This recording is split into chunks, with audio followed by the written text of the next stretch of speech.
Join Forum IS Academy, trusted by hundreds of toppers, including IS Rank 1 Shruti Sharma.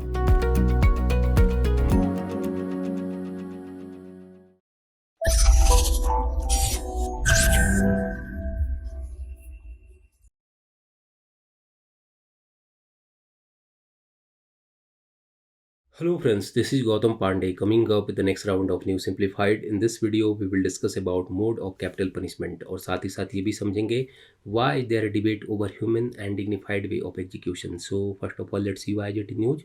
आखिर ये capital punishment news में क्यों है, पहले जरा इसको समझते हैं. देखिए, recently the supreme court asked the centre to defend the law that allow hanging by the neck as a mode of execution. Means हाल ही में सुप्रीम कोर्ट ने सेंटर से उस लॉ को डिफेंड करने को कहा है जिसमें किसी पर्सन को डेथ पेनल्टी हैंगिंग बाय नेक के थ्रू दी जाती है. एक्चुअली हुआ क्या है कि recently chief justice of India lead एक बेंच ने डिकेड ओल्ड डिबेट को एक बार फिर से ओपन कर दिया है, जिसमें सेंटर से क्वेश्चन पूछा गया है कि क्या एग्जीक्यूटिंग द डेथ पेनल्टी के लिए कोई मोर डिग्निफाइड एंड ह्यूमन वे हो सकता है. तो इस वीडियो में हम इसी डिबेट से रिलेटेड इंपॉर्टेंट बातों को डिस्कस करेंगे, समझेंगे कैपिटल पनिशमेंट क्या होता है एंड इससे रिलेटेड इंडियन लॉ क्या है उसको भी डिस्कस करेंगे, और अदर नेशन में इसे कैसे एग्जीक्यूट किया जाता है, में जो कैपिटल पनिशमेंट होते हैं उसे कैसे एग्जीक्यूट किया जाता है, उन सारी बातों को डिस्कस करेंगे. And lastly we will discuss why there debate over human and dignified way of execution. Death penalty से रिलेटेड जो डिग्निफाइड वे या ह्यूमन वे होना चाहिए नहीं होना चाहिए, इससे रिलेटेड जो डिबेट है वो क्यों स्टार्ट हो चुकी है, इन सारी बातों को इस वीडियो में डिस्कस करेंगे.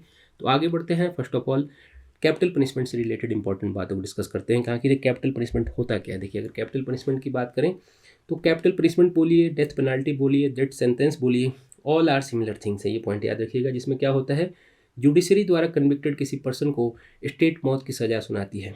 एंड इसमें मान लीजिए कि किसी पर्सन को डेथ पेनल्टी दे दी गई, कैपिटल पनिशमेंट दे दिया गया, तो क्या होगा, स्टेट उस पर्सन की लाइफ उससे छीन लेती है. मीन्स तो क्या जुडिशरी किसी पर्सन को डेथ पेनल्टी सुना सकती है. मीन्स ऑफेंस तो बहुत टाइप के होते हैं, हर तरह के ऑफेंस में डेथ पेनल्टी दी जा सकती है.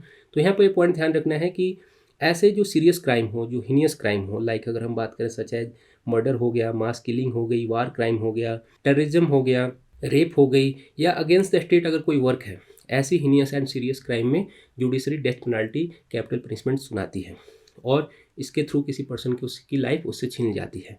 तो अब जब हम समझते हैं कि इसे एग्जीक्यूट कैसे किया जाता है. अगर इंडियन कॉन्टेक्स्ट में ही हम बात करते हैं तो इंडिया में अगर हम बात करें तो इंडिया में the Indian force act 1950, the army act 1950 and the navy act 1957 के अकॉर्डिंग अगर हम बात करें तो capital punishment execution has to be carried out either by the hanging by the neck until death और by being suit death. Means यहाँ पर दो तरीके से क्या होती है, इंडिया में मौत की सज़ा टू टाइप से दी जाती है. फर्स्ट तो क्या है, गर्दन के थ्रू लटका कर और पर्सन को गोली मारकर. मीन्स पहला क्या होगा, किसी पर्सन को, जैसा कि आपने बहुत सारी मूवी में भी देखा होगा कि क्या होता है कि फांसी के फंदे से लटका के मौत की सज़ा दी जाती है, जिसमें जल्लाद होता है, दोषी के पैर के नीचे जो फ्लोर होता है उसे हटा देता है, एंड बॉडी क्या होती है, गर्दन से बंधी होती है और तब तक लटकी रहती है जब तक उस पर्सन की डेथ नहीं हो जाती है. तो ये एक तरीका होता है. सेकंड क्या होता है, गोली मार देना. सीधे क्या करते हैं, उसे पर्सन को शॉर्ट डेथ कर दी जाती है. तो इंडिया में जनरली क्या होता है, ये जो हैंगिंग बाय नेक वाला कॉन्सेप्ट है उसे अपनाया जाता है. अगर अदर कंट्रीज़ की बात करते हैं तो हम इंडिया की बात कर रहे हैं कि इंडिया में कैसे एग्जीक्यूट किया जाता है. अदर कंट्रीज़ की अगर हम बात करें तो अकॉर्डिंग टू एमनेस्टी इंटरनेशनल अगर हम बात करें तो वर्ल्ड वाइड 55 ऐसी कंट्रीज़ हैं जहाँ पर डेथ पेनल्टी दी जाती है, कैपिटल पनिशमेंट दी जाती है. एंड फॉर्मर जितने भी ब्रिटिश कॉलोनीज़ हैं जो करंट में इंडिपेंडेंट कंट्री बन गए हैं, लाइक इंडिया की अगर हम बात करते हैं तो इस तरह के नेशन में जो कि कॉलोनीज रही हैं वहाँ पर हैंगिंग बाय नेक सबसे कॉमन प्रैक्टिस है. इंडिया में भी हम क्या देख रहे हैं कि हैंगिंग बाय नेक जो है ये सबसे कॉमन प्रैक्टिस है, इसमें इसी के थ्रू एग्जीक्यूट की जाती है. एंड जो अदर नेशन हैं, जस्ट लाइक अगर हम डेवलप कंट्रीज़ की बात करें, यूएसए की अगर हम बात करते हैं तो यूएसए में क्या होता है कि मैक्सिमम स्टेट में जो लीथल इंजेक्शन होता है उसके थ्रू उसकी डेथ पेनल्टी को एग्जीक्यूट किया जाता है. मीन्स वहाँ पर पर्सन को हैंगिंग नहीं की जाती है, गर्दन से लटकाया नहीं जाता, वहाँ पर क्या किया गया, उसे लीथल इंजेक्शन दी जाती है, जिसके बाद थोड़ी देर समय बाद उस पर्सन की डेथ हो जाती है. चाइना की अगर हम बात करें, हमारी जो नेबरिंग कंट्री है, तो यहाँ पर सीधे क्या होता है कि शॉर्ट डेथ कर दी जाती है. ग्रुप ऑफ पीपल एक पर्सन को गोली मार देते हैं, उसकी डेथ हो जाती है. एंड सऊदी अरेबिया की अगर हम बात करें तो आपको पता होगा वहाँ पर बहुत ज़्यादा हार्ड प्रैक्टिस को यूज किया जाता है. जनरली सीधे वहाँ पर क्या करते हैं, बीहेडेड कर देते हैं. मीन्स सीधे पर्सन की जो गर्दन होती है उससे को उसके बॉडी से अलग कर देते हैं. तो इस तरह के प्रैक्टिसेज हैं जो वर्ल्ड वाइड एग्जीक्यूट किए जाते हैं. बहुत सारे नेशन में क्या होता है कि इलेक्ट्रिक शॉक वगैरह देना, इस तरह से उसको कैपिटल पनिशमेंट को एग्जीक्यूट किया जाता है. तो ये अलग अलग नेशन में अलग अलग प्रैक्टिसेज हैं. बट अगर इंडियन कंटेक्स्ट की हम बात कर रहे हैं तो इसमें क्या होता है, जनरली हैंगिंग बाय द नेक सबसे कॉमन प्रैक्टिस है। तो ये जो एग्जीक्यूशन प्रोसेस है उसी पर इंडिया में फिर से एक बार डिबेट स्टार्ट हो चुका है। डिबेट किस बात के लिए? डिबेट ये हुआ है कि ये जो प्रोसेस है वो पूरे के पूरे तरीके से ह्यूमन या डिग्निफाइड वे से हो सकता है या नहीं हो सकता है, क्योंकि जो लोग इसे अपोज कर रहे हैं उनका मानना है कि हैंगिंग बाय नेक कोई डिग्निफाइड वे नहीं है। सिंस वी ऑलरेडी डिस्कस कि सुप्रीम कोर्ट की जो CJI की लेड बेंच है उसने इस डिबेट को फिर से ओपन कर दिया है। तो ये केस क्या है, इससे पहले जरा इस केस को डिस्कस करते हैं और पूरे के पूरे प्रोसेस को समझते हैं कि आखिर डिबेट कहाँ से स्टार्ट हुआ था और करंट की सिचुएशन क्या है। देखिए, अगर हम बात करें तो एक्चुअली हुआ क्या था कि 2017 में, ये पॉइंट याद रखिएगा, 2017 में ऋषि मल्होत्रा नेम के एक एडवोकेट ने एक PIL फाइल की थी जिसमें उसने डिमांड की थी कि एग्जीक्यूटिव कैपिटल पनिशमेंट को there should be more dignified way में होना चाहिए। मीन्स ये जो कैपिटल पनिशमेंट जिसकी हम बात कर रहे हैं हैंगिंग बाय नेक, उसे और डिग्निफाइड वे में होना चाहिए। मीन्स जो मृत्यु की सज़ा है और गरिमापूर्ण होने चाहिए। मीन्स पर्सन को और ज़्यादा वहाँ पर हैरास नहीं करना चाहिए, ऐसा डिमांड किया गया था ऋषि मल्होत्रा के थ्रू। और ऐसा पहली बार नहीं हुआ था। देखिए, अगर हम बात करते हैं तो 1980 में, ये पॉइंट याद रखिएगा, 1980 में Bachchan Singh versus state of Punjab case में डेथ सेंटेंस को ही इंडिया में सुप्रीम कोर्ट में चैलेंज किया गया था कि इस डेथ सेंटेंस को इंडिया में कम्प्लीटली बैन कर देना चाहिए। ऐसा डिमांड की गई थी, ऐसा केस सुप्रीम कोर्ट के सामने आया था, जिसमें 1982 में Bachchan Singh versus state of Punjab में सुप्रीम कोर्ट की 5 बेंच की जज ने 4:1 के रेशियो से एक जजमेंट दिया था कि डेथ सेंटेंस इंडिया में क्या है, कॉन्स्टिट्यूशनल है। मीन्स कॉन्स्टिट्यूशनली इंडिया में वैलिडेट है। ऐसा नहीं कह सकते हैं कि इंडिया में जो डेथ सेंटेंस है उसे पूरी तरह से खत्म कर दिया जाएगा। मीन्स इंडिया में क्या होगा, डेथ सेंटेंस कंटिन्यू रहेगा, जो कैपिटल पनिशमेंट है उसे कंटिन्यू रखा जाएगा। ऐसा 1982 में सुप्रीम कोर्ट ने जजमेंट दिया था।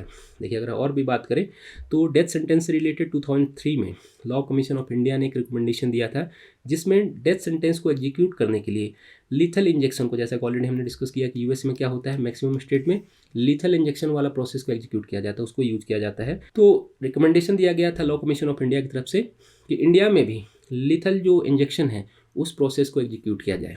एंड इसके अलावा जो हैंगिंग बाय नेक है, इसके अलावा भी और भी जो ऑप्शन है जो वर्ल्ड वाइड यूज किए जा रहे हैं उस पर भी एग्जामिन करना चाहिए, उस पर भी गवर्नमेंट ऑफ इंडिया को विचार करना चाहिए। ऐसा लॉ कमीशन ऑफ इंडिया ने रिकमेंड किया था 2003 में। बट प्रॉब्लम ऐसा नहीं है कि वहाँ पे खत्म हो गया। आपको पता है कि लॉ कमीशन ऑफ इंडिया ने ऐसा नहीं रिकमेंडेशन दे दिया तो गवर्नमेंट ऑफ इंडिया उसे मान ही लेगी।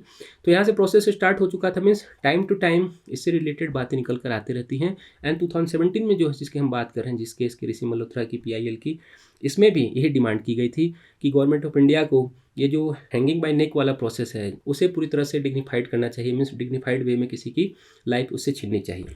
मीन्स पूरी की पूरी डिमांड क्या है, पहले चल रही है। 2017 जिसकी केस की हम बात करें, देखिए 2017 में क्या हुआ था कि सुप्रीम कोर्ट ने इस PIL पर कॉग्निजेंस ले लिया था एंड हियरिंग के लिए भी एग्री हो गई थी। एंड दैट टाइम सेंटर को नोटिस भी भेजा था कि भाई आप इस पर अपना स्टेटमेंट रखिए। तो दैट टाइम क्या हुआ था कि सेंटर ने कोर्ट में, अगर हम डेटा के अकॉर्डिंग बात करें, सेंटर ने जो वहाँ पर अपनी एफिडेविट फाइल की थी उसमें जो करंट का सिचुएशन है, जो करंट का लॉ है, उसे पूरी तरह से डिफेंड किया था और कहा था कि ये बिल्कुल सही तरीके से एग्जीक्यूट किया जाता है। ऐसा अकॉर्डिंग टू जो डेटा है, जो सेंटर का डेटा है या जो कोर्ट का डेटा है, उसमें ऐसा कहा गया है। तो ये पूरी की पूरी बातें चलती रहीं। दैट टाइम क्या हुआ कि पूरी जो केस थी 2017 वाली, ये ऋषि मल्होत्रा वाली, उसे लिस्टेड नहीं किया गया एंड पूरा का पूरा मामला क्या हुआ, ठंडे बस्ते में चला गया। आफ्टर दैट हम करंट सिनेरियो में क्या देख रहे हैं, रिसेंट सिनेरियो में भी इसी केस को फिर से ओपन किया जा रहा है। Chief justice of India lead जो बेंच है उन्होंने फिर से इस केस को ओपन कर दिया है एंड फिर से ये जो डिबेट है कि क्या जो ह्यूमन एंड डिग्निफाइड वे में एग्जीक्यूशन होना चाहिए, फिर से एक बार ये पूरा का पूरा डिबेट स्टार्ट हो चुका है। तो होप आपको कैपिटल पनिशमेंट से रिलेटेड सारी बातें समझ में आई होंगी एंड ये एक्चुअल डिबेट क्या है वो भी समझ में आया होगा। तो थैंक्स फॉर वॉचिंग।